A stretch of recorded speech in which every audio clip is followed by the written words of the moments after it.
السلام علیکم every one. تو آج ہم تاریخ طب میں پڑھیں گے خالد ابن یزید ابن معاویہ. تعارف. انٹروڈکشن. عربی کی علمی و فنی خدمات کے تعلق سے جو شخصیات نمایاں نظر آتی ہیں ان میں اموی عہد سے تعلق رکھنے والے شاہی زادے اور مشہور اموی خلیفہ امیر معاویہ کے پوتے ابو الہاشم خالد بن یزید بن معاویہ کا مقام کافی بلند ہے. خالد نے علوم و فنون کی خدمات انجام دی وہ غیر معمولی ہے. اس کی علم دوستی اور علم کی خدمت کے لیے خود سپردگی کا اندازہ اس بات سے لگایا جا سکتا ہے کہ اپنے علمی ذوق کی تسکین کے لیے خالد نے تخت و تاج بھی قبول نہیں کیا اور اس کی جگہ اس کا بھائی معاویہ بن یزید تخت نشین ہوا. خالد نے علم طب اور علم کیمیا کے لیے نمایاں خدمات انجام دی، لیکن علم کیمیا میں قدرے زیادہ دلچسپی لینے کی وجہ سے وہ بحیثیت کیمیادار زیادہ مشہور ہوا، یعنی کہ کیمسٹ. بعض مؤرخین کی رائے میں خالد ہی وہ پہلا شخص ہے کہ جس نے عربوں میں یونانی علوم و فنون سے استفادہ کرنے کا شوق پیدا کیا. خاص طور سے علم کیمیا سے یعنی کیمسٹری سے متعلق یونانی کتابوں کے عربی ترجمے خالد کی کوششوں سے ہی ممکن ہوئے. خالد ان بنی امیہ میں خالد ایک بڑا عالم و فاضل بن کر ابھرا، جس کی وجہ سے اس کو حکیم ابی مروان کے لقب سے یاد کیا جاتا ہے. در حقیقت عربوں کے علمی و فنی کارواں کا امیر اول خالد بن یزید بن معاویہ ہی ہے. تعلیم و تربیت. اس نے ایجوکیشن کہاں سے لی؟ چونکہ خالد ایک شہزادہ تھا، اس لیے اس کی تعلیم و تربیت اس کے شان محلوں میں ہوئی. خالد کو پڑھانے کے لیے اساتذہ کو محلوں میں ہی جانا پڑتا تھا، لیکن خالد اپنے اساتذہ سے انتہائی ادب و احترام سے پیش آتا تھا. مطلب اس کے ایک طرح سے ہوم ٹیوشن تھا، لیکن وہ پھر بھی اس چیز میں بہت اچھے سے پیش آیا کرتا تھا، رسپیکٹ کرتا تھا ٹیچرز کا. خالد نے طب کی تعلیم یحییٰ و علمی سے حاصل کی اور علم کیمیا کے تعلق سے اس کا استاد ایک روم نشاد راہب فریانوس تھا. فضل و کمال. مؤرخین نے لکھا ہے کہ خالد نے بحیثیت طبیب بھی نام پیدا کیا تھا، لیکن چونکہ اس کی زیادہ دلچسپی علم کیمیا میں تھی اس لیے بحیثیت کیمیادار اس کی شخصیت زیادہ اہم ثابت ہوئی. خالد نے تصنیف و تالیف میں بھی گراں قدر خدمات انجام دی تھی، یعنی کہ وہ رائٹر بھی تھے ایک طرح سے.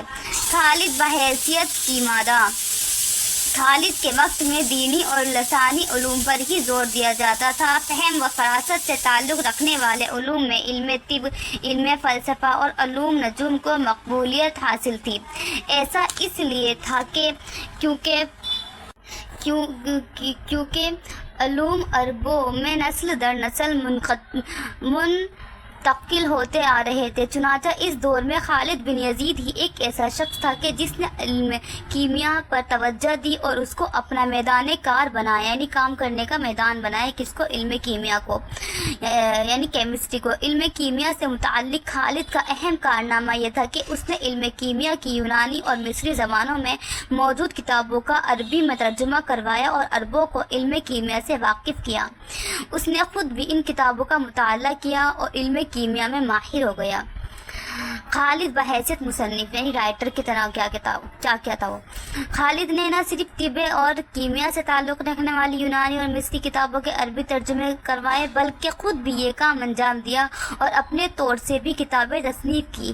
بہت افسوس کی بات ہے کہ خالد کی کوششوں سے طب اور کیمیا کے جو یونانی نسخے عربی زبان میں منتقل ہوئے تھے وہ محفوظ نہ رہ سکے. لیکن مؤرخ کمال سامرائی کی تحقیق کے مطابق طب و کیمیا کے 10 ایسے نسخے آج بھی موجود ہیں جن کا ترجمہ خالد کی کوشش سے یونانی زبان سے عربی میں ہوا. ان میں سے 5 نسخوں کے وجود کا نشاند ہی بھی کی گئی ہے. فہرست ذیل میں ہے. کتاب الحرارت، کتاب صحیفۃ الکبیر، کتاب صحیفۃ الصغیر، وصیۃ الابن ان، کتاب الصنعت، کتاب السرار البدیع فی الفلک، رمیز المنی، رسالہ فی الکیمیا، اس کا مخطوطہ رسالہ ابریری، رامپور میں موجود ہے۔ رسائل خالد الفریانوس الراہب شہید علی کے ذخیر میں شامل ہے۔ اختیارات خالد، یہ محفوظ مکتب لال ہی کی زینت ہے۔ دیوان النجوم کو بریلی جار اللہ اور مکتبہ ظاہر یہ دمشق میں محفوظ ہے۔ فردوس الحکمت فی الکیمیا، یہ نسخہ بیروت اور قاہرہ کے کتب خانوں میں موجود، یعنی لائبریری۔ ٹھیک ہے، مختصر یہ کہ خالد کی مذکورہ بالا علمی خدمات میں سے یہ اندازہ بخوبی ہوتا ہے کہ اگر خالد بن یزید نام کا اموی شہزادہ یونانی علوم و فنون میں دلچسپی نہ لیتا تو شاید عربوں کا علمی و فنی میدان میں ہی وہ مرتبہ نصیب نہ ہوتا جو آج ان کی تاریخ میں درج ہے، اور آج تمام دنیا عربوں کی علمی و فنی خدمات کا اعتراف کرتی ہے۔ شکریہ۔